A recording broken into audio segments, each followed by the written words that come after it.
مجنو کی محبت کا سچا واقعہ۔ ایک بار مجنو کو کسی نے دیکھا کہ ایک کتے کے پاؤں چوم رہا ہے۔ اس نے پوچھا، اے مجنو، تم ایسا کیوں کر رہے ہو؟ مجنو نے کہا، یہ کتا لیلا کی گلی سے ہو کر آیا ہے، میں اس لیے اس کے پاؤں چوم رہا ہوں۔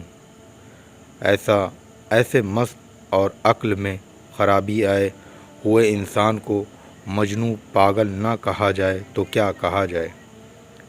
کسی فارسی شاعر نے یہی بات شعر میں کہی ہے، دیوار چومتا ہوں کبھی وہ دیوار چومتا ہوں، اور دراصل ان گھروں کی محبت میرے دل پر نہیں چھا گئی، بلکہ اس کی محبت جو ان گھروں میں رہنے والی ہے۔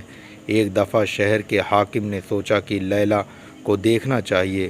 مجنو اور اس کی محبت کے افسانے ہر ایک کی زبان پر ہے۔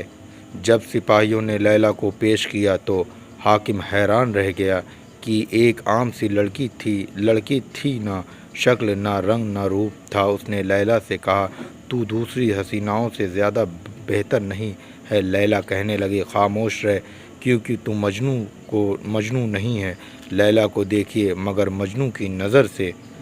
ایک بادشاہ نے لیلا کے بارے میں سنا کہ مجنو اس کی محبت میں دیوانہ بن چکا ہے۔ اس کے دل میں خیال پیدا ہوا کہ میں لیلا کو دیکھوں تو صحیح۔ جب اس نے دیکھا تو اس کا رنگ کالا تھا اور شکل بھدی تھی۔ وہ اتنی کالی تھی کہ اس کے ماں باپ نے لیل رات جیسی کالی ہونے کی وجہ سے اس کو لیلا نام کا نام دیا۔ لیلا کے بارے میں بادشاہ کا خیال تھا کہ وہ بڑی نازنین اور پری جیسے چہرے کی ہوگی، مگر جب اس نے لیلا کو دیکھا تو اس سے کہا، تو دوسری عورتوں سے زیادہ خوبصورت نہیں ہے۔ جب بادشاہ نے یہ کہا تو لیلا نے جواب میں کہا، خاموش ہو جا، تیرے پاس مجنو کی نظر نہیں۔ اگر مجنو کی نظر ہوتی تو تجھے دنیا میں میرے جیسا خوبصورت کوئی نظر نہ آتا۔ مولانا رومی فرماتے ہیں کہ ایک بار اس کو کسی نے دیکھا کہ ریت کی ڈھیر پر بیٹھے ہوئے کچھ لکھ رہا ہے۔ اس پر انہوں نے کہا، جنگل میں ایک آدمی نے ایک بار مجنو کو دیکھا کہ غم کے بیابان میں اکیلا بیٹھا ہوا تھا۔ ریت کو اس نے کاغذ بنایا ہوا تھا اور اپنی انگلی کو قلم اور کسی کو خط لکھ رہا تھا۔ اس نے پوچھا کہ مجنو شیدا، تو کیا لکھ رہا ہے؟ تو کس کے نام یہ خط لکھ رہا ہے؟ مجنو نے کہا، لیلا کے نام کی مشق کر رہا ہوں، اس کے نام کو لکھ کر اپنے دل کو تسلی دے رہا ہوں۔ نمازی کو مجنو کی تنبیہ۔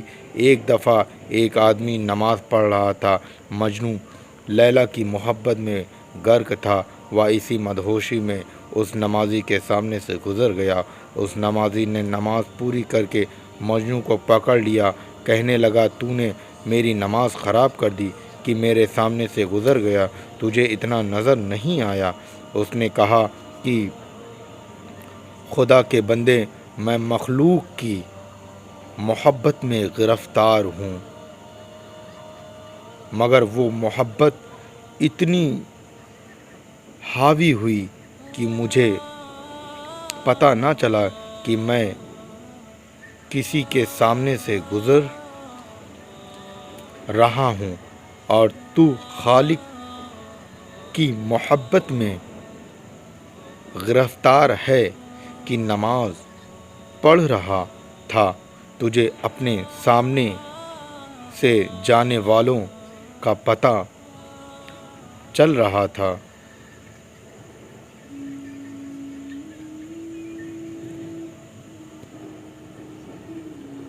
دوستو، اگر ایسی ہی ویڈیو آپ لوگوں کو چاہیے تو ہمارے چینل کو لائک کریے، سبسکرائب کریے اور آگے شیئر کریے۔